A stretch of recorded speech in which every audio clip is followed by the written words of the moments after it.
The sky above Apulia was unnaturally still that morning, silent, yet heavy, as if the heavens themselves held their breath. Dust drifted across the parched fields near the river Aufidus, curling in lazy spirals that vanished into the warmth. Far in the distance, two worlds prepared to clash: the Roman Republic, proud and immovable, and a Carthaginian army led by a man history would never forget, Hannibal Barca. In Rome, there was no fear. There was only certainty.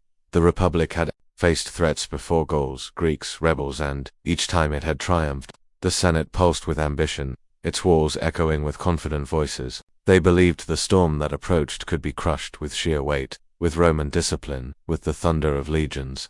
But pride has a way of making men deaf to warnings. Two consuls led the might of Rome, now Lucius Aemilius, Paulus, cautious and measured, and Gaius Terentius Varro, bold and eager for glory. Their command rotated daily. On the morning of August 2nd, it would be Varro's turn, a man of the people. He viewed hesitation as weakness. He would meet Hannibal on open ground. He would end this. Across the field, the Carthaginian camp buzzed. With quiet preparation, Hannibal stood atop a low hill, eyes tracing the distant outlines of the Roman formation. His mind, sharper than any sword, danced with possibility. He had come this far not by strength alone, but by the Alps in winter, navigating hostile lands, outmaneuvering larger armies with terrifying grace. And now, at Cannae, he would gamble everything. The Romans had brought nearly 80,000 men. It was the largest army the Republic had ever assembled.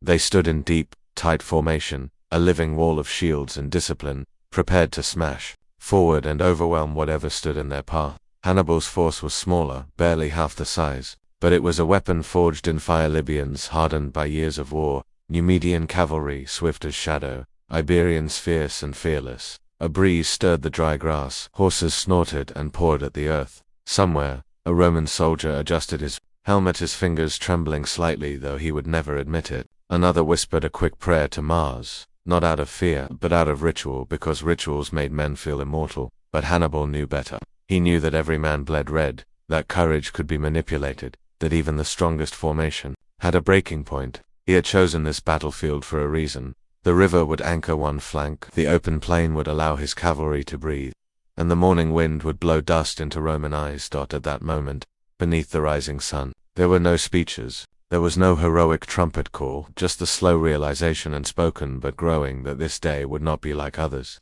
That something ancient and terrible waited in the soil of Cannae. Behind their lines, Roman officers barked orders. The massive column of legionaries began to shift, armor clinking like falling rain. They had no idea what was coming.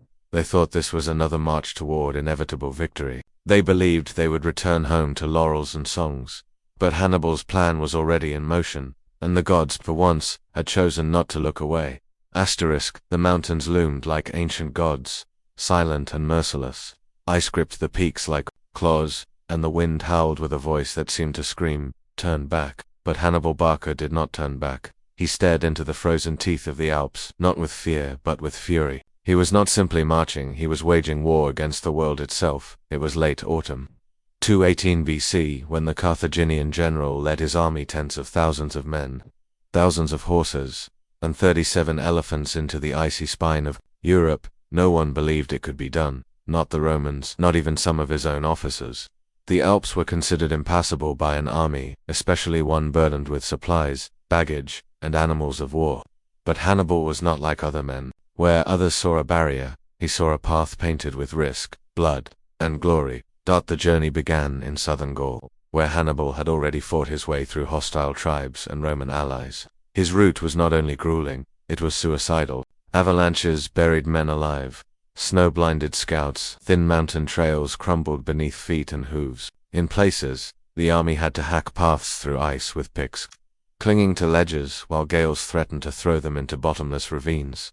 Soldiers died by the hundreds. Pack animals slipped and vanished over cliffs.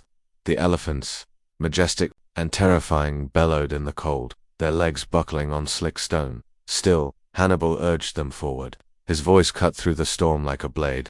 "The gods do not favor cowards," he said to his men, "and neither do I."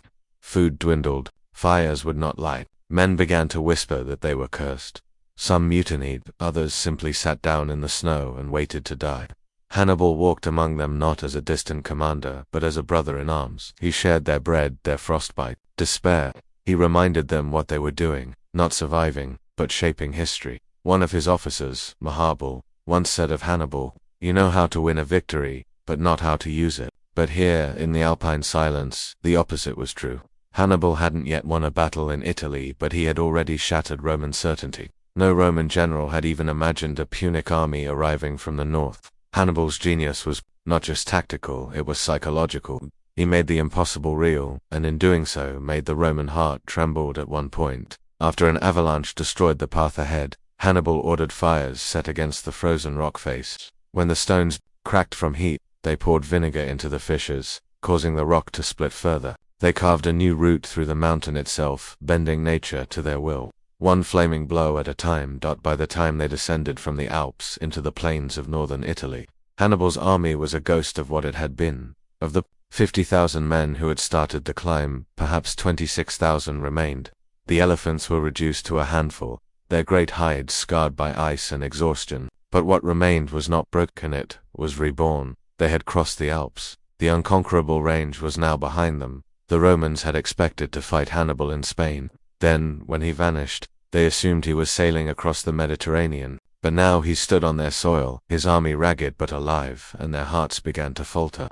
Fear spread faster than messengers. Who was this man who defied death and dared to tread where even Romans hesitated? And Hannibal? He looked out over the fertile valleys of Italy, green with promise and red with destiny. He knew the cost. He had watched friends freeze, soldiers die, elephants collapse. He had felt the bite of frost and the weight of doubt.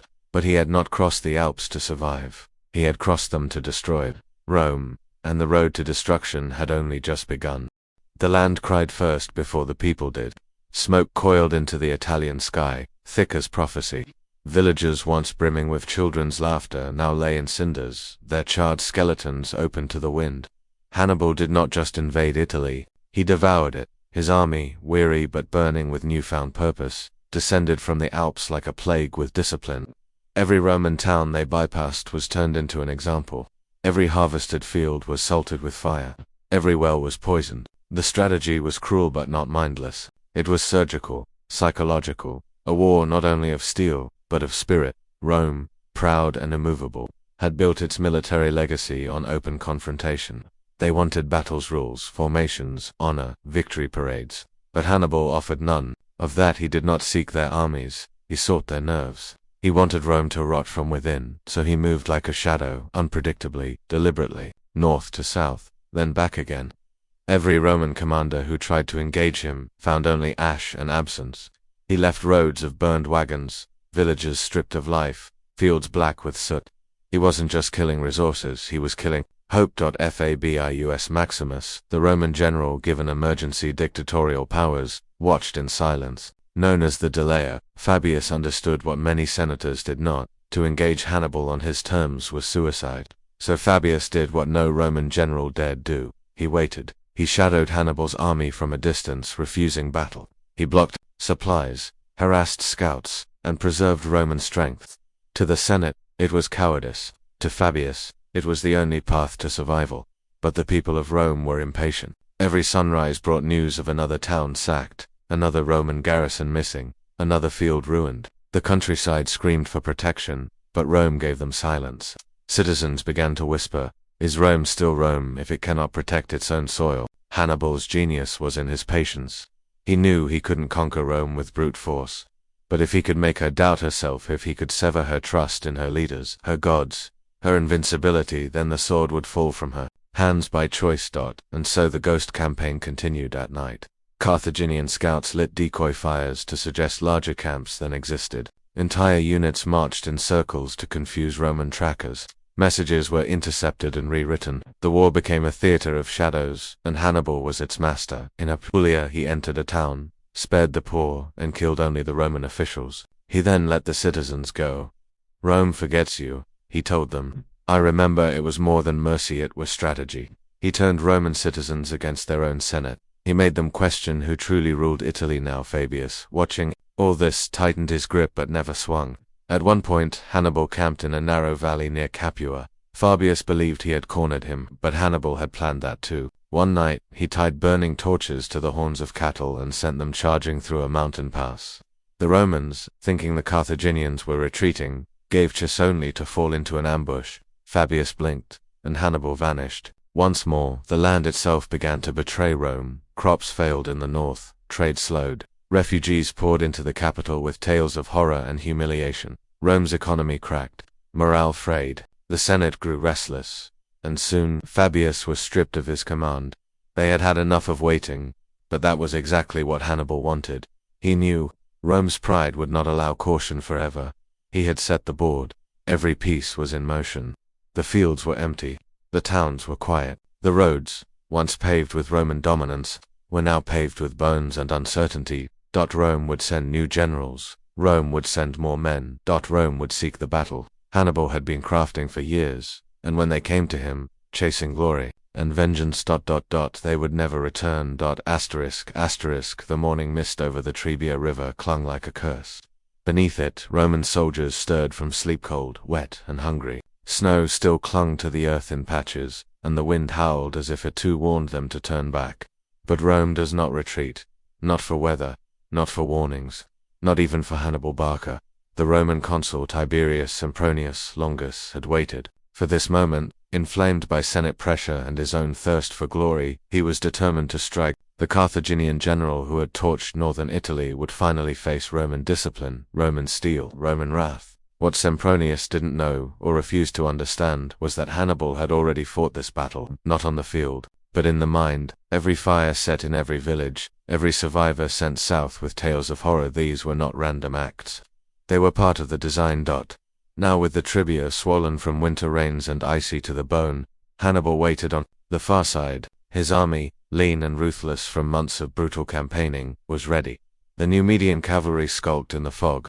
Iberian infantry tightened their grips on curved swords. Elephants stood like beasts from another age, their breath rising like smoke into the sky. Sempronius wanted battle. Hannibal gave him one. At dawn, Hannibal sent his Numidian riders to harass the Roman camp, taunting them, baiting them. Enraged, Sempronius rallied his legions and pursued. He ordered a full crossing of the icy river on an empty stomach, without scouts, without rest. It was the first mistake. The Roman soldiers, some still recovering from frostbite, waded into the glacial waters, their armor dragging like anchors. Many slipped, soaked through, teeth chattering as they formed ranks on the far bank. Hannibal was watching. Every moment of Roman discomfort was another thread in the trap, and then he sprang it. The Carthaginian front lines surged forward, clashed with Roman infantry, their weapons shorter but faster, their formations looser, more fluid. War cries tore through the fog as blood hit snow. From the flanks, Hannibal's African veterans closed in, driving wedges into the Roman lines. These weren't green soldiers. These were men who had survived the Alps, ambushes, starvation. Men who had seen their comrades freeze to death and kept marching. Then came the final blow. From behind a concealed thicket, Mago, Hannibal's brother, led a detachment of 2,000 men in a surprise attack. They struck the Romans from the rear, slashing through the command ranks, causing panic to ripple like lightning. Surrounded, exhausted, freezing, the Romans crumbled. It wasn't a battle. It was a lesson. What Sempronius believed to be a head-on fight was, in truth, a perfectly choreographed execution. Hannibal had chosen the ground, chosen the weather, chosen the hunger, chosen the hour. The Romans had chosen nothing. They had only obeyed their pride. By the time the sun reached its zenith, over 15,000 Roman soldiers were dead or fleeing. The icy waters of the Trebia turned red, and the river carried away Rome's arrogance. One corpse at a time, Sempronius escaped, barely, his reputation in tatters. He would blame the weather, he would blame the gods, but never his own blindness. Back in Rome, disbelief greeted the news. How could a foreigner, one raised in the enemy city of Carthage, be a Roman consul on Roman soil? How could elephants trample legions? How could strategy outwit strength? The Senate doubled down. This was not a war anymore, it was an insult. But Hannibal understood something deeper than tactics. He knew Rome would never admit weakness. Rome had to learn pain, repeatedly, relentlessly. Trebia was not a victory. It was a prelude, because the real lesson was this. If Rome would not learn from defeat, it would be taught again, harder, bloodier, colder. And so, as vultures circled over the Trebia and snow began to fall once more, Hannibal looked south. He was just getting started. The fires still smoldered in the north. Ashes of towns once proud, bones of citizens once defiant. Rome had bled at Tribia, bled at Trasimene. The people wailed for vengeance. The Senate, fractured and desperate, sought not a warrior but a wall, and in their darkest hour they turned to a man who refused to run toward glory, Quintus Fabius Maximus Vehucausus. He was not young, not charismatic, not beloved, but he was steady. They called him Conctator the Gladiator, a name spoken with both scorn and irony in the streets. Rome did not delay. Rome crushed. Rome conquered. But now, after Hannibal had painted Italy in blood, perhaps delay was all they had left. Fabius understood one truth that Senate would not say aloud. Rome could not defeat Hannibal in the open field. Not now, not after 2 disasters. So he chose a path older than war-attrition. He would not give battle. He would bleed Hannibal without drawing a sword. His legions followed Hannibal at a distance, like shadows burning supplies before the enemy could reach them, blocking narrow roads, sabotaging food stores. They struck when the Carthaginians were vulnerable, sick, scattered, foraging. Not once did Fabius commit to full engagement. Every time Hannibal turned to fight, Rome vanished into the hills. To the warriors of the Republic, it felt like cowardice. The Senate seethed. Hannibal walked across Italy like a king. They spat. Where is the honor? But Fabius did not fight for honor. He fought for survival, and Hannibal knew it. He understood this new Roman. He watched with admiration and irritation as his movements became difficult, as supplies ran thin. In Apulia he set a trap, plundering rich farmlands in full view of Roman scouts. It was bait, and Fabius knew it. Still, his officers begged for attack. Fabius refused. Instead, he held his ground while Hannibal's men feasted on Roman grain. The people raged. The Senate whispered. And so Rome stripped Fabius of his command, dividing the consulship between 2 men, one cautious, one bold. It was democracy at its most fatal. They chose what they wanted to hear. But before he departed, Fabius left one final lesson. Hannibal, trying to escape a trap of his own, found himself cornered in a narrow valley. Roman troops on the high ground, no way forward. It was a moment that should have ended the war, but in the dark of night, Hannibal ordered his soldiers to tie torches to the horns of oxen and drive them up the hills. The Romans, thinking it an escape, moved their forces to intercept. Meanwhile, Hannibal's real army slipped through the valley below, silent, invisible, untouched. Fabius, though outsmarted, said nothing. He watched. He learned. Because patience, like war, was a game of endurance. The people mocked him. Poets wrote songs of shame. But Fabius never wavered. Better to lose the people's praise, he once muttered, than lose the people. Years later, his enemies would speak his name with reverence. They would recall that while Rome screamed for action, Fabius bought time, the most precious currency in any war. He understood what others could not bear to believe. Hannibal could not be beaten by muscle but by fatigue. And so, while the war drums still pounded, and the youth still cried for blood, Fabius taught Rome to wait, and in that waiting he preserved a city too proud to protect itself. ****, the streets of Rome trembled not from fear, but from fury. From the Palatine Hill to the markets of the Forum, citizens demanded vengeance. The people had endured enough humiliation. They watched as Hannibal burned their lands and walked their roads with impunity, while Fabius Maximus sat on his hands, delaying, retreating, avoiding. A coward's war, they muttered. Where is the Roman spirit? But Rome's wounds were not just physical, they were wounds of pride. And no empire, no republic, no senate could withstand such bruises for long without answering them in kind. So they turned once more to action. In 216 BC, the Senate cast their lot not with caution but with ambition. 2 men were chosen to lead.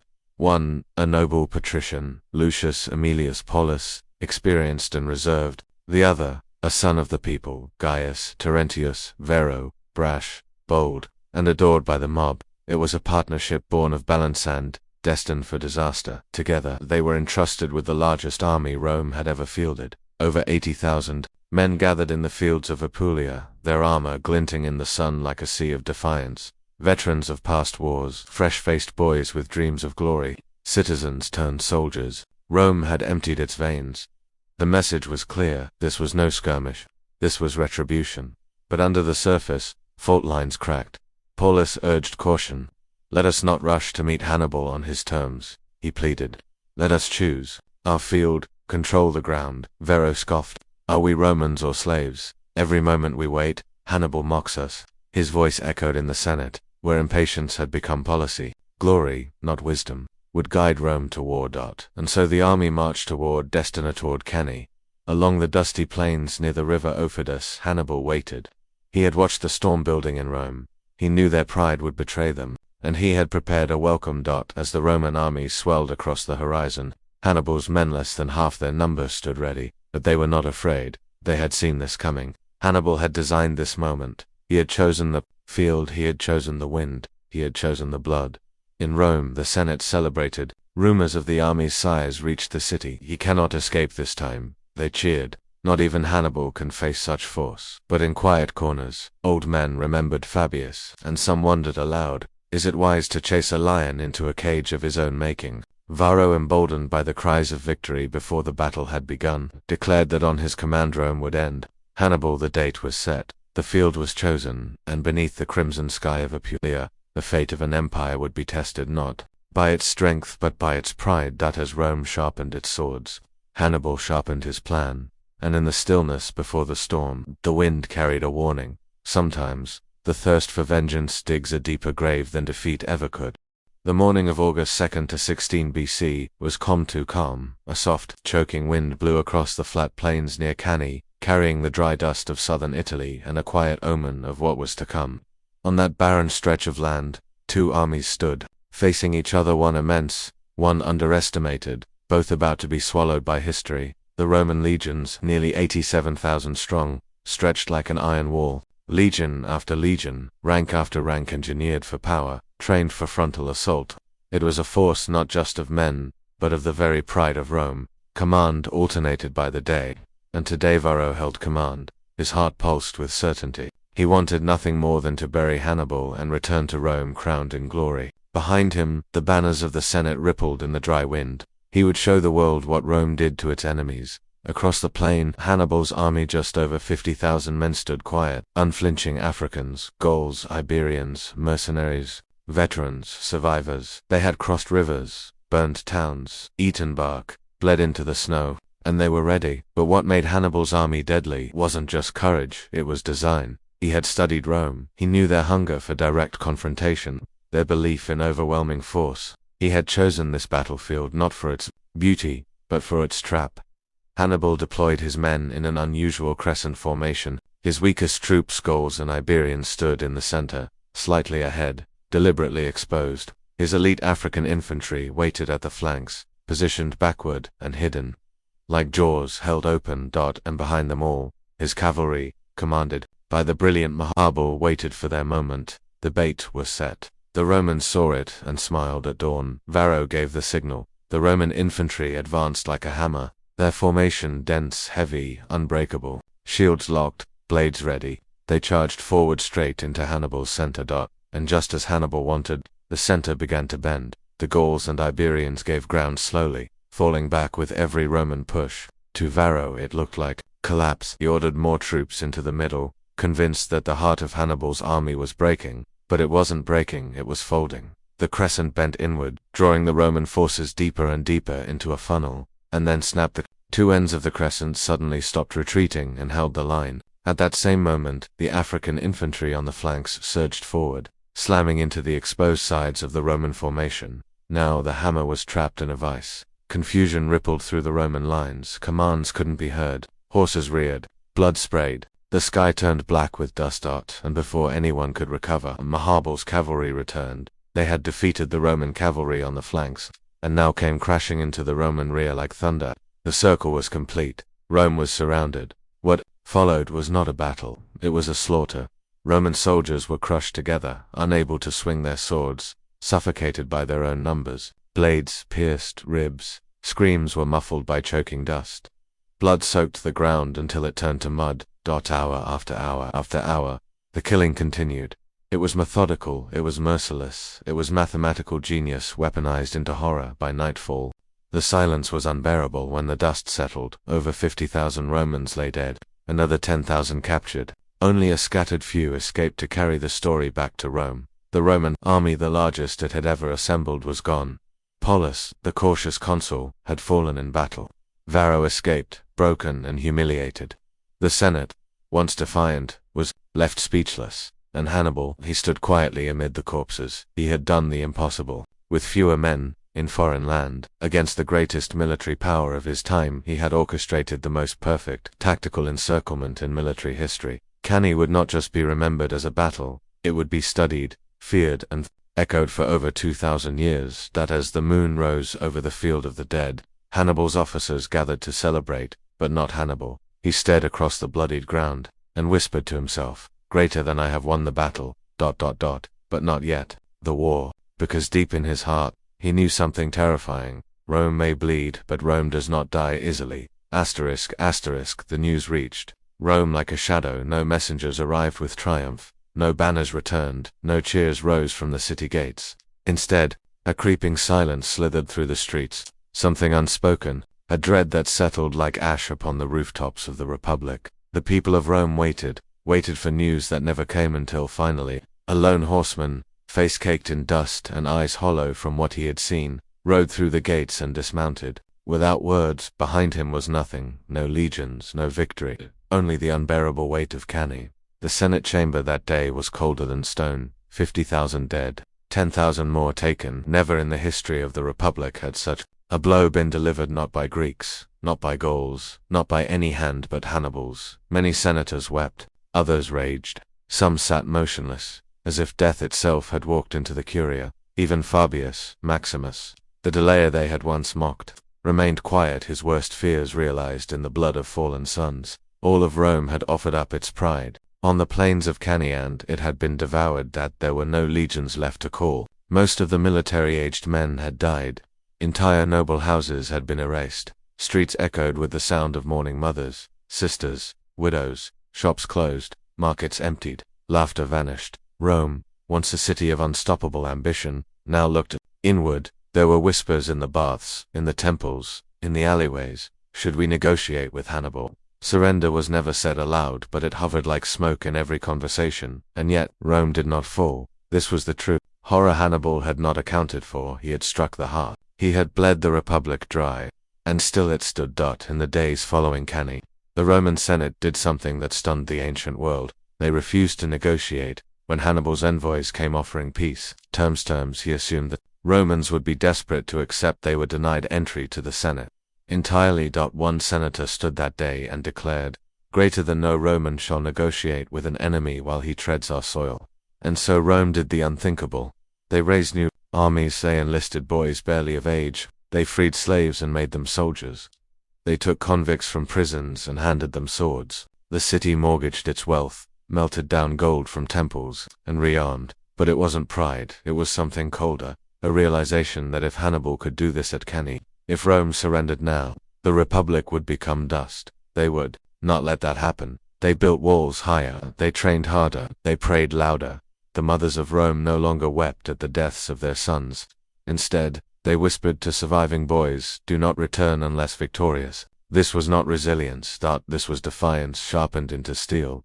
In Capua, where Hannibal now rested, waiting for Rome to break, he received reports of Rome's mobilization. He had expected grief, retreat, perhaps surrender. What he saw instead was rebirth. His generals urged him to march on Rome directly, to strike the capital while it reeled. But Hannibal refused. Perhaps it was caution, perhaps exhaustion, or perhaps even Hector of the greatest battle in ancient history feared the ghost Rome was becoming. A Rome that no longer relied on legions alone, a Rome that had tasted hell and stood back up in that silence, in that emptiness after Cannae. The real war began not of swords and shields, but of wills.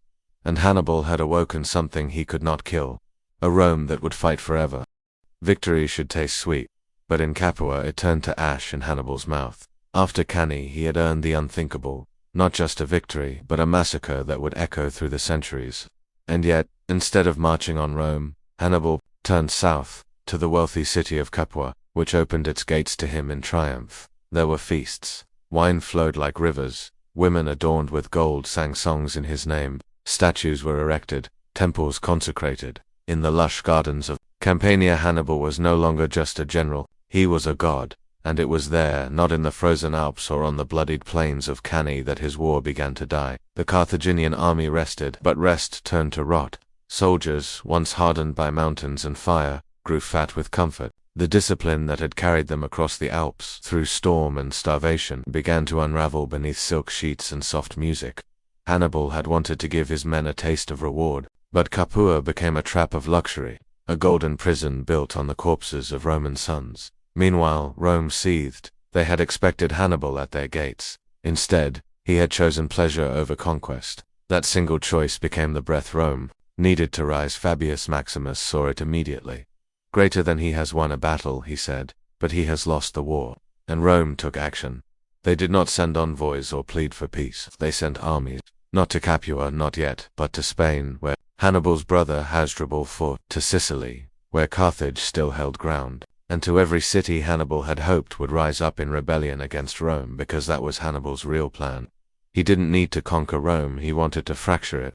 He thought the Latin allies would abandon the Republic after Cannae, but they didn't. Even in defeat, even in despair, the allies held firm, bound not just by treaties but by fear of Carthaginian domination. Hannibal was the enemy of Rome, yes, but also the enemy of order. Capua had betrayed Rome, and for that, the city would suffer. Years later, when Roman legions finally recaptured it, they stripped its wealth, enslaved its people, and erased its name from Roman memory. But in that moment, in 215 BC, Hannibal still believed the war was winnable. He sent messages to Carthage, begging for reinforcements, for siege equipment, for men. Carthage sent ...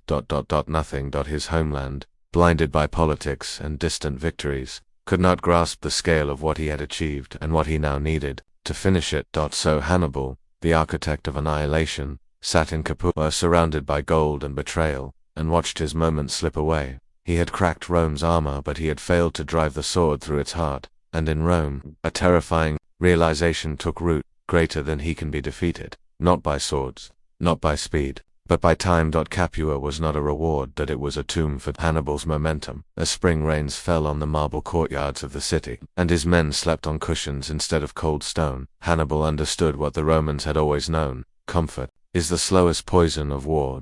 And while he drank their wine, Rome rebuilt. The hunter had stopped moving, and the prey had learned how to bite back. The blood of Cannae had barely dried when the Republic began to breathe again, not with ease, but with rage. And in the ashes of that darkest hour, a boy stood watching the flames consume his city's pride. Publius Cornelius Scipio. He was 17 when Hannibal carved open the Roman soul. He watched his father bleed in Spain. He saw Rome crawl like a wounded beast after Cannae, mocked by the world, and he made a vow, not with words, but with the fire behind his eyes: one day, I will hunt the man who brought this ruin, and I will break him. While Hannibal lounged in Capua, Rome sent armies elsewhere to Spain, where Carthage still held power. Spain was Hannibal's lifeline, the heart that beat for Carthage in the west. If it could be tired, he would wither. Rome's legions struggled in Spain, beaten, bloodied, betrayed. The Scipio's father and uncle to young Publius died there. In ambushes, the Senate hesitated. Who would command now? Who would lead men where generals had died? A voice rose, a boy's voice. Send me, Scipio said. Give me Spain. They laughed at first, then they saw his eyes.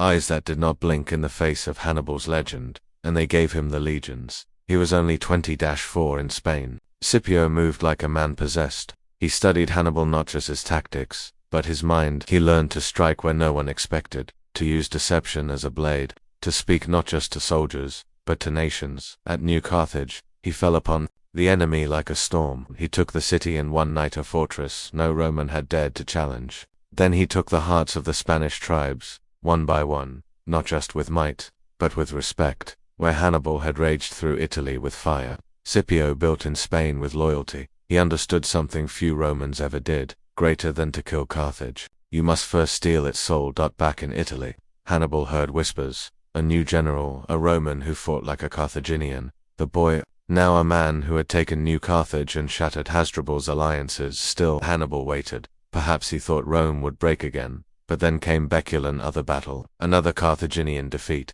Then came Illipitha, final blow. Scipio stood on the field, outnumbered and outflanked, and yet, he feinted, maneuvered, struck and obliterated the Carthaginian force. Spain was lost. Forever. It was a death knell Hannibal could not ignore, because with Spain went his supplies, with Spain went his brother.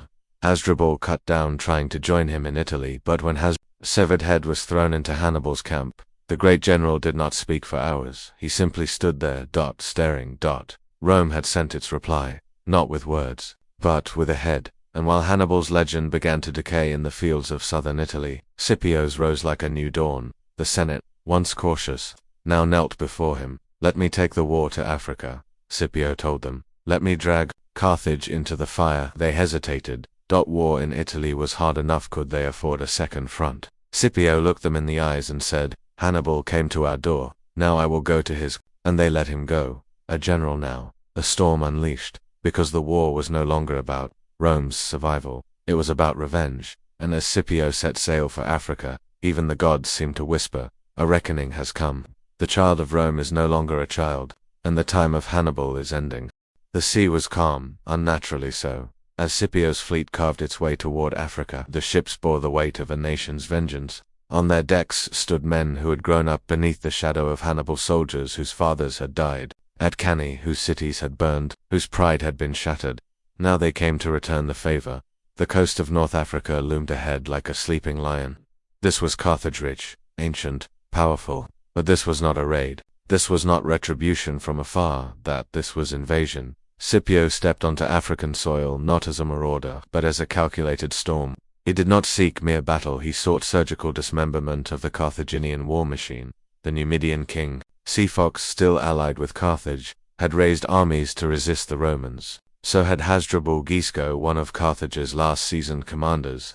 Together they gathered a force larger than Scipio's tens of thousands. But Scipio was no longer merely a Roman general. He was a tactician shaped by shadow and sharpened by Spain's crucible. He struck first not with legions, but with fire. At Utica, he sent emissaries to Hasdrubal's and Cephalus's joint camp, pretending to negotiate peace. While they parleyed, Scipio mapped the enemy's tents, the location of guards, the stores of grain, the direction of wind. Then in the dead of night, he lit the world on fire. Roman soldiers crept into the sleeping camp with torches soaked in pitch. Within moments the flames surged, consuming tents, soldiers, horses. Screams shattered the silence. Confused Carthaginians and Numidians ran in circles, dying before they could even form ranks. Scipio stood watching the inferno from a hilltop, composed. He had learned from Hannibal, war was not about honor, it was about ending the enemy before he knew the battle had begun. In one night, Carthage lost half its African army. Still, the Carthaginians were not finished. Hasdrubal escaped the flames, rallied survivors, and retreated to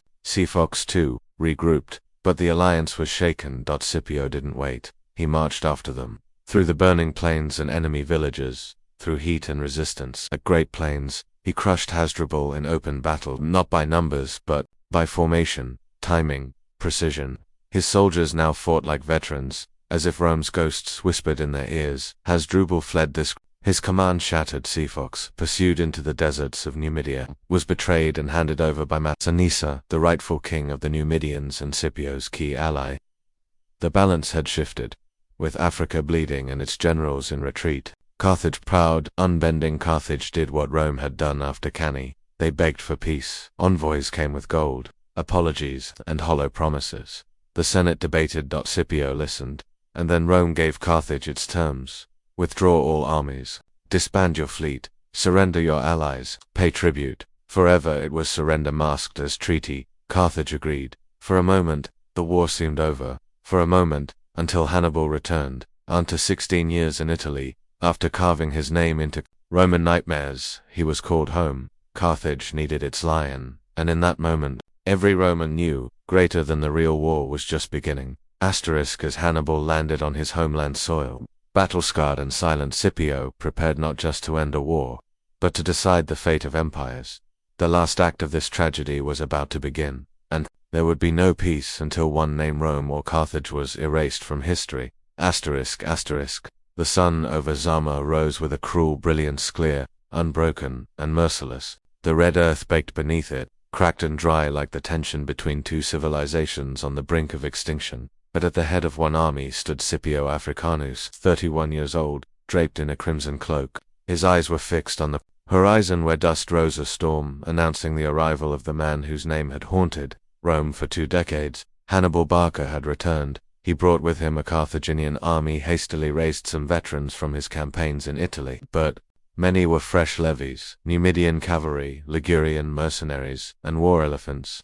Not the force of Cannae, no. But still, led by Hannibal, it was no small threat. When the two generals met before the battle, it was not with swords, but with words. Hannibal, weary yet composed, offered peace.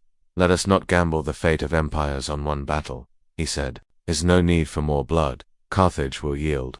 But Scipio, forged in the fire Hannibal had lit across Italy, replied with steel in his voice, "It is too late for peace. You taught us war, Hannibal. Now, we return the lesson." They parted. What came next was more than battle, it was destiny. The field of Zama, open and flat, gave Scipio the advantage. He positioned his army in 3 Roman lines, with corridors between cohorts wide enough for elephants to pass through.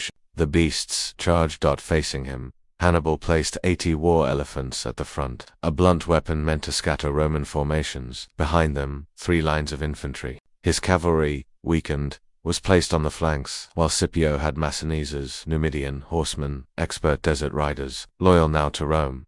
The silence before the charge was unbearable. Then the horns sounded. The elephants surged forward, but soldiers did not break. They opened corridors. Trumpets blared, spears flew. Some elephants panicked, trampling their own lines. The rest were funneled through, struck down with disciplined precision. The first line collapsed. Then came the infantry mercenaries, clashing with Romans. Shield to shield, blade to blade. The field turned to chaos. Blood slicked the sand. Screams mingled with the clash of steel. The second Carthaginian line pushed forward, and for a moment, Scipio's center wavered, but the Romans held. Then came the final Carthaginian line, the veterans of Italy, Hannibal's corps. This was not a battle. This was a reckoning. The 2 lines met with thunder. Time slowed. Even the gods, it seemed, held their breath. For hours, they fought man against man, will against will. Scipio led from the front, a beacon for his men. Hannibal too strode the line, sword in hand, urging his weary warriors to hold. But Scipio had one last move. He had held his cavalry in reserve. Now, at the exact moment Hannibal's forces were locked in brutal melee, the Numidian horsemen returned from behind. Carthage's army was caught in a vice. The trap closed. The slaughter began. Thousands of Carthaginians fell surrounded, exhausted, betrayed by fate. Hannibal, seeing the inevitable, called the retreat he had lost. When it ended, the silence was more deafening than the battle. Scipio stood victorious. He had not just won a war, he had broken the legend of Hannibal. Carthage sent envoys once more. This time not for negotiation, but for surrender. Greater than no army. No elephants, no fleet. Eternal tribute. Rome's mercy or destruction. And this time, Hannibal himself urged the Senate to accept. He knew the truth. Carthage would never rise again. As Scipio walked the battlefield, stepping over corpses, broken shields, and shattered hopes, he did not celebrate. He whispered only one thing: greater than this is what victory looks like. And in that moment, even triumph tasted like ash. Victory drums echoed through the streets of Rome like thunder rolling down marble avenues. Laurel wreaths crowned every statue. The people sang through garlands and raised cups of wine toward the heavens. For them, it was over. Hannibal was defeated. Carthage had been brought to its knees. But if you looked beyond the cheers, into the eyes of the Senate and the soldiers returning home, you'd see something else. Not pride. Relief. They had survived the storm. Scipio Africanus entered the city, not just as a general, but as a god of vengeance fulfilled. He was granted a triumph, the highest honor Rome could bestow. Behind him walked a line of prisoners, Carthaginian captives, chained and silent, heads bowed beneath the weight of their lost nation. Among them was no Hannibal. He had vanished, gone, into exile, slipping into the shadows like a ghost whose legend would outlive his cause. The triumph itself was a spectacle. Gold and silver taken from Carthaginian treasuries glittered in the sun. Exotic beasts, spoils from African campaigns, marched through the city alongside soldiers, musicians, and dancers. But it was not just wealth they paraded, it was domination. At the Capitoline Hill, Scipio stood before Jupiter's temple there. He made sacrifice not just of animals, but of Rome's fear. Burnt away in the smoke of power. Greater than I name you, Scipio Africanus. The voice of the Senate rang. The man who conquered Hannibal. The people cheered, but not far from the forum. In the quiet corridors of the Senate, darker thoughts were already being spoken. Carthage, though defeated, still stood. And Rome had tasted blood too deeply. In Carthage, the air was thick with humiliation. The once great city, whose harbors had been full of merchant sails, and whose temples had echoed with the chants of proud priests, was now silent, their army dismantled, navy burned. They were forbidden to wage war, even to defend themselves without Rome's permission. They had become a city with a shadow but no sword, and Hannibal, the man who had once brought terror to Rome's gates, now found himself a hunted figure. The Senate at Rome, still fearful of his mind, demanded his arrest. He fled east, to Tyre, to Ephesus, to Bithynia, always moving, always watched. In public, he smiled, still sharp, still elegant. In private, he brooded, greater than I gave Carthage everything, he once said in exile, and now they sell me for peace. But peace was never Rome's final goal. Years passed, Rome grew, its empire expanded. The memory of Carthage remained like a stone in its shoe, a reminder of vulnerability, of how close they had come to falling. And so the whispers returned, this time with no restraint. Greater than Carthage must be destroyed, said Cato the Elder, at the end of every speech, no matter the subject. Greater than Carthago delenda est. The phrase became a ritual, a prophecy. The seed of annihilation. Back in Rome, Scipio aged with grace but never peace. In his final years, he retreated from the city that had once crowned him savior. Greater than ungrateful fatherland, he muttered, "You will not even have my bones." He died in exile, far from the Senate's applause, forgotten by the very people who owed him everything. That was Rome's way. Use men like swords, then throw them away when the blade dulls. And Carthage, it bent, it bowed, but it never broke. It rebuilt its economy. Its ships began trading again. It found new wealth, new hope. And that hope terrified Rome more than any army ever had, because Rome understood something eternal. Greater than ideas don't die when you defeat them. They die when you erase the memory of what gave birth to them. And so, somewhere deep inside the Roman heart, the final war had already begun. Not against Hannibal, not even against Carthage, but against the very memory of resistance. The last great shadow of Rome's past did not fall on a battlefield. It did not collapse with a sword in hand or beneath the thunder of legionnaire boots. It ended in silence, behind closed doors. Far from the empire he had once terrified, Hannibal Barca, son of thunder, died alone. In Carthage, not in Italy, but in the distant land of Bithynia, in the court of a minor king, under the invisible watch of Roman spies who hunted him like a ghost, refusing to die. He was older now, his body thin, his face drawn with age, but in his eyes burned the same sharp fire that once looked across the battlefield of Cannae and saw the fall of Rome in reach. Yet the world had changed, Rome had changed, and Hannibal, he had become a relic, a myth that Rome still feared too much to leave alive. When the Roman envoys arrived at King Prusias's court in 183 BC, their message was clear: surrender, Hannibal, let the past finally die. Prusias, weak and wavering, bowed to the rising tide of Roman power. He agreed. The walls began to close around the old general. But Hannibal had always been a step ahead. He had anticipated this betrayal long before the envoys knocked. Hidden beneath the floorboards of his house, sealed in a hollow ring, was a vial of poison, a final strategy, a last escape. As Roman soldiers encircled his home, Hannibal did not run, he did not fight. He sat alone in his chamber, looking out at the foreign hills. Let us relieve the Romans, he whispered to the empty room, of the anxiety which has so long disturbed them, since they think it tries their patience. Too much to wait for an old man's death. Then he drank. The poison worked quickly. His breath slowed, his limbs numbed. But in his mind, the past flared like fire. He saw his father Hamilcar swearing him to eternal hatred of Rome at the altar. He saw the snow of the Alps, the dying elephants, the shivering soldiers who followed him through madness and ice. He saw the field of Cannae, soaked in Roman blood, with crows circling above 50,000 corpses. He saw the pride of Carthage, burning beneath Roman siege, while his people starved behind crumbling walls. And he saw his name immortalized, but hollow, feared, but betrayed, remembered, but not victorious. And then, he saw nothing. When the Romans entered the house, they found only a body, the man they had feared for decades, the man whose strategies were still studied by generals centuries later, lay still defeated, not by blade, but by time, exile, and treachery. There was no triumph, no statue erected by his people, no final words carved in stone. Rome buried him not with honors, but with relief. The last ember of defiance had been extinguished. Yet Hannibal's death was not a victory, it was a mirror. It showed Rome that empires rise not only by conquest but by consuming their enemies whole until nothing remains but stories.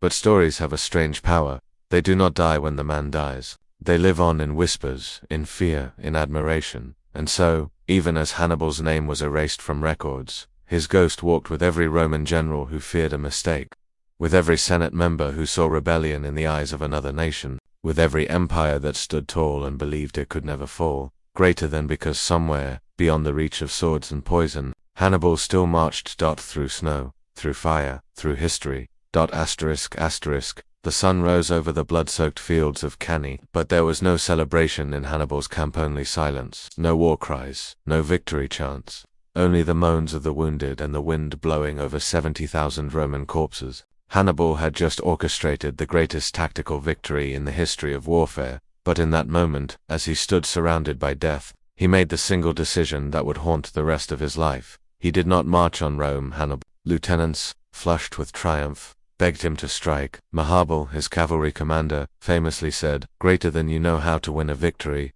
Hannibal, but not how to use one." Hannibal remained silent. Why? Was it strategy or something deeper? Some historians argue that Hannibal simply lacked the siege equipment needed to take the capital. Others say the Carthaginian Senate would never support a prolonged occupation. But beneath these calculations lies a more haunting truth. Hannibal never wanted to destroy Rome. He wanted to break its will, not burn it down. Carthage and Rome were enemies, yes, but Hannibal had studied Roman culture. He respected it. He admired it. And in some part of him, twisted by war, yet still human, he thought this victory would be enough. That if he could show Rome its own mortality, they would sue for peace. They would negotiate. They would fear him. But Rome feared nothing more than mercy. By sparing Rome, Hannibal gave the beasts time to recover, and Rome blooded, humiliated, and enraged rose from the grave of Cannae like a vengeful titan. It reorganized. It reassigned. It rearmed. Rome turned its shame into steel. Hannibal remained in Italy for 15 years, undefeated in battle, a specter haunting Roman lands. But even his brilliance could not bend time. His army shrank, his resources dwindled, reinforcements from Carthage never came. The farther he stayed from home, the more isolated he became, and Rome, slowly, patiently, learned how to defeat him. The defeat at Cannae had become a gruesome teacher that molded the next generation of Roman minds into predators they would not forget, and one of them, a boy who had survived the horrors of Cannae, would grow into the man who would destroy Hannibal. His name, Scipio Africanus. Cannae was a masterpiece, but a masterpiece without a final stroke is still incomplete. Hannibal carved his name into history that day, but he also carved open a wound in his own legacy, because in war, winning the battle means nothing if you lose the war, and Hannibal, the greatest general of his age, had won everything except the end. The field of Cannae did not remain a battlefield. It became something worse. It became a ghost, one that haunted the dreams of emperors, one that lingered in the bloodlines of soldiers, one that rewrote the soul of Rome itself. For years after that terrible day, Roman commanders would whisper of it not as a victory to be reclaimed, but a curse never to be repeated. No general ever forgot what happened on that open plain in Apulia, when Hannibal Barca encircled the mightiest army of the ancient world and butchered it with surgical precision. 50,000 Roman dead, suffocating beneath their own brothers' corpses, in a massacre that collapsed not just flesh but faith. Rome learned that numbers mean nothing if strategy fails. It learned that pride is as deadly as any blade, and most importantly it learned how to become the very thing it feared. Cannae was not just the day Rome bled. It was the day Rome began its transformation from a republic of laws to an empire of power, from a land of citizens to a machine of war. Greater than never again, the Senate swore, "Will we fight like fools?" And so they turned their pain into doctrine. Young generals were trained not just in bravery, but in cunning. Veterans of Cannae became tutors to the next generation, not teaching courage, but teaching how not to die. Out of the ash of that defeat rose men like Scipio Africanus, who learned from Hannibal's brilliance and turned it against him. Rome studied its enemy the way a shadow studies the fire ran from it. Rome built something colder. Discipline without pride. Victory without honor. Revenge without mercy. The blood that soaked the fields of Cannae never dried. It was absorbed into the veins of the Roman Empire. But Cannae left behind more than military wisdom. It left behind orphans. It left behind fathers who never returned. It left behind a silence in Roman homes that could never be filled by statues or scrolls. The Roman mothers wept quietly, not allowed to mourn too loudly, lest they dishonor the state. The fathers who did return came home not as heroes, but as ghosts, survivors of the worst defeat in Roman history. Many were banished, shamed, and branded as cowards, simply for surviving what others did not.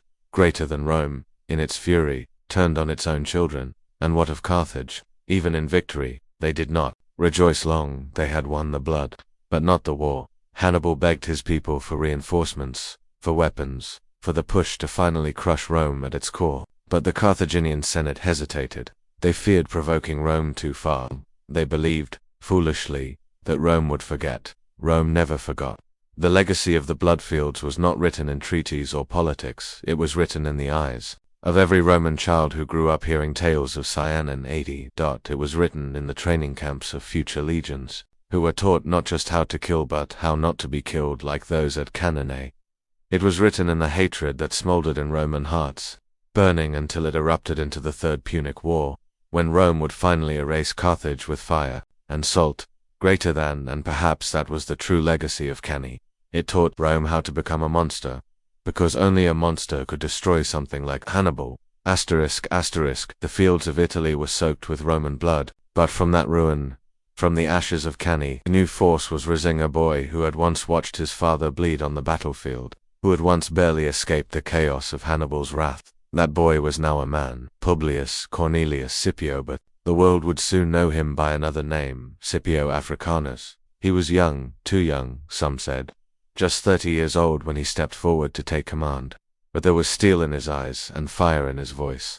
And more than anything, there was a plan. Rome didn't need another pawn on Hannibal's chessboard, it needed a counterstrike. Scipio understood something no other Roman general had grasped. The way to break Hannibal was not to chase him, it was to pull him home. So Scipio turned his gaze not to the war-torn fields of Italy, but to the shores of North Africa. His campaign began with Spain, Carthage's stronghold there. New Carthage was a fortress untouchable, many believed. But Scipio struck like lightning, launching a surprise naval assault and capturing the city in a single, blistering attack. He didn't just defeat the Carthaginians, he demoralized them. In every encounter, Scipio was learning, studying Hannibal, mirroring his flexibility, adapting his maneuver warfare, twisting Carthaginian brilliance into Roman form. He wasn't just a Roman general anymore, he was becoming something else, Hannibal's reflection. By 204 BC, Scipio had achieved what no Roman before him dared. He invaded Africa itself. The Carthaginian Senate panicked. Their walls were trembling, and in desperation they sent one message, greater than recall Hannibal. The hunter was now being hunted. For the first time in 17 years, Hannibal Barca set foot in Carthage again. He had returned to defend his homeland, but it was not the Carthage he remembered. It was fractured, paranoid, drained by the cost of war. He found himself facing a younger version of himself, sharper, more disciplined, and fueled not by revenge but by legacy.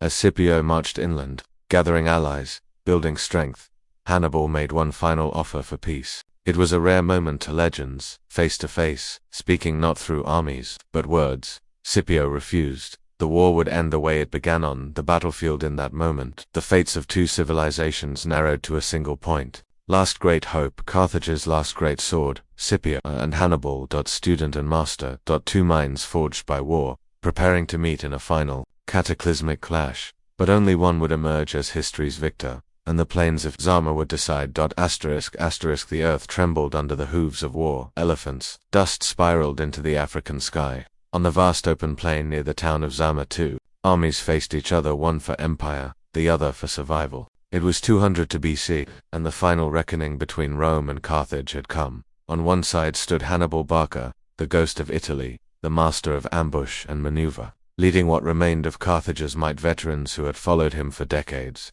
mercenaries gathered from all corners of Africa, and the war elephants that had once terrorized Roman hearts. On the other stood Scipio Africanus, Rome's rising star, hardened by victories in Spain and emboldened by a vision of a new Rome. His army was sharp, trained to adapt, and composed of both Roman legions and loyal Numidian cavalry, once allies of Carthage, now led by Massinissa, a young king with a score to settle. The field was level, the stakes ultimate. Hannibal's gaze cut across the lines. This would be his final move, the culmination of a life lived in war. He knew his forces were mixed, brittle at the edges, but he still believed in the power of timing, in chaos, in the unexpected. His plan was simple: break the Roman lines with the elephants, crush their formation, and let the infantry tear through the gaps. But Scipio had studied him. The Roman general ordered his men to form open channels, letting the elephants pass harmlessly through, then cutting them down from the flanks. What once struck terror now stumbled in confusion. The infantry engagement began. Spear met shield. Swords clashed in the screaming dust. Hannibal held his elite veterans in reserve, letting the mercenaries and less disciplined troops exhaust the Roman front. Scipio held firm. Then Hannibal unleashed his final card, the seasoned corps from Italy, men who had survived Tribia, and even Cannae. These were killers, drilled to kill Romans, and for a moment, just a moment, Rome trembled, the center buckled, but then came Massinissa. His Numidian cavalry returned from the flanks, encircling the Carthaginian rear dart, and suddenly, Hannibal was surrounded. The trap was his own, an echo of Cannae, but now reversed. This time, it was Carthage encircled. This time, it was Rome delivering. The death blow, the slaughter was brutal. The Carthaginian lines collapsed into panic. Blood soaked the soil of Africa. Screams faded into silence. And amid the carnage, Hannibal stood still, watching everything he had built dissolve into ash. He had fought Rome for 17 years, had crossed mountains, destroyed armies, shaken empires, and now it was over. When the sun set on Zama, Carthage surrendered. They paid a heavy price: war indemnities, lost territories, and a vow to never again wage war without Rome's permission. Hannibal, the Lion of Carthage, was no longer a general. He would live on, but in exile, hunted, powerless, a myth fading into memory. Scipio returned to Rome not just as a victor but as a legend. He was hailed as Africanus, the conqueror of Africa, the man who avenged Cannae and ended the terror of Hannibal. And thus, the Second Punic War ended. But empires do not forget. They only bide their time. Rome had won, but it had tasted fear. It had seen how close it came to collapse, and deep in Carthage, among the ruins and oaths and smoke, the seeds of future wars were already being sown. The cheers of Zama faded into the distance, and with them, the sound of Hannibal Barca's war drums. For the first time in decades, the man who had once held the fate of Rome in his grasp stood without an army, without a nation's backing, and without a battlefield to command. But silence does not mean surrender. After the defeat at Zama in 202 BC, Carthage was broken, and Rome demanded her greatest son to step down. Yet Hannibal did not vanish into the shadows, not yet. He returned to Carthage a civilian, but not a defeated man. The Senate, crippled and corrupt, feared him, yet Hannibal, always the tactician, did not resist them with weapons, but with reform. As Sophita, kind of chief magistrate, he launched a campaign, not of conquest, but of reconstruction. He hunted corruption, stabilized finances, restructured taxation, and restored Carthaginian dignity. He saved Carthage from internal decay the same way he had once shielded it from Roman blades. But Rome watches even when it claims peace. To the Roman Senate, a breathing Hannibal was a threat because his mind was a weapon sharper than any sword. They demanded his resignation. And when Carthage, once again submissive, obeyed, Hannibal fled into exile, into legend. Across the eastern Mediterranean kings welcomed him, some out of admiration, others from fear. Antiochus III of the Seleucid Empire became his host, and briefly, Hannibal offered to help lead a war against Rome, but the fire that once scorched Italy could no longer be reignited. Antiochus lost, and Hannibal's name was once again cursed. In Roman halls he became a wanderer, a tactician without troops, a general without a battlefield. Yet in every court he entered, Roman diplomats followed, whispering poison into every ear. Greater than give him up, they demanded. Greater than he is a danger to peace. He is the ghost of war. And so Hannibal kept moving. Phoenicia, Armenia, Crete, Bithynia. Each new home felt more like a prison. He was never captured, but he was always pursued. Then came the final request from Rome. A Roman envoy arrived in Bithynia, urging the king to hand Hannibal over once and for all. Hannibal, now in his late 60s, was wary but not blind. He saw the noose tightening. He knew betrayal was close. He once told a friend, long ago, "Let us relieve the Romans from the fear which has so long disturbed them, since it seems they are growing weary of waiting for an old man's death." So he prepared a vial of poison, always carried, always ready. And when the king's guards surrounded his villa, Hannibal did not run. He drank. Greater than let there be no more fear in Rome, he whispered, as death took him. The man who had shaken the foundations of the greatest empire in history died alone. In exile, surrounded not by warriors, but by silence and smoke. No state funeral, no mourning crowds, no final salute, just a whisper carried by wind and memory. Yet Rome never truly defeated him. They feared him even in death. They erased his name from monuments, rewrote histories to glorify their own, and buried his legend beneath pages of propaganda. But legends are stubborn things, because somewhere in every Roman general's mind, in every march, in every battle plan, there lingered the specter of Hannibal. He had taught Rome how to bleed. And Rome never forgot. Asterisk.